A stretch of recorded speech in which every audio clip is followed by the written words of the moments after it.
Hello, YouTube speaking.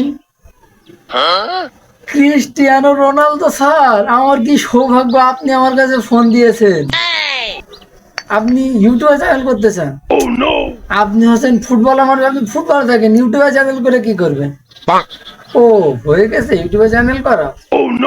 ও আচ্ছা, ঠিক আছে। আগামী 1 বছরে যদি আপনি 1000 সাবস্ক্রাইবার এবং 4000 ঘন্টা ওয়াচ টাইম করতে পারেন, তাহলে আমার সাথে যোগাযোগ করেন, আপনার মনিটাইজেশনটা অন করে দেবো। ও, ওটাও হয়ে গেছে। আচ্ছা, দেখতেছি, আমি বিষয়টা দেখতেছি, দাঁড়ান। এসব দৌল। জি স্যার।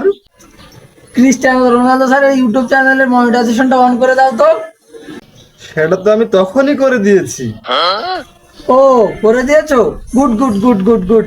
তাহলে ওর যদি 1 লাখ সাবস্ক্রাইবার হয়ে যায়, তাহলে ওর জন্য সিলভার প্লে বাটনটা পাঠিয়ে দিও। সেটাও তো কখন পাঠিয়ে দিয়েছি স্যার। ও, পাঠিয়ে দিয়েছো? তাহলে ওর যদি 10 লাখ সাবস্ক্রাইবার হয়, তাহলে গোল্ডেন প্লে বাটনটাও পাঠিয়ে দিও। গোল্ডেন প্লে বাটনে পাঠিয়ে দিয়েছি স্যার। ও, সেটাও পাঠিয়ে দিয়েছো? 10 লাখ মানে 1 মিলিয়ন সাবস্ক্রাইবার হয়ে গেছে। বলেন কি স্যার, ডায়মন্ড প্লে বাটনে পাঠিয়ে দিয়েছি। বলো কি? ডায়মন্ডতে তার মানে 10 মিলিয়নও হয়ে গেছে। 6 দিনের ভিতরে 50 মিলিয়ন সাবস্ক্রাইবার হয়ে গেছে।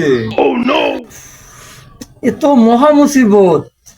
এ তো 1 মাস পরে একে দেওয়ার জন্য নতুন করে একটা প্লে বাটন তৈরি করছে আমাদের। এ তো বড় টেনশন আর বড় জ্বালায় পড়ে গেলাম একটা। আজকে থেকে তার জন্য রেড ডায়মন্ড প্লে বাটনের তৈরির কাজ চলছে। 2-1 দিনের ভিতরে মনে হয় 100 মিলিয়নও হয়ে যাবে।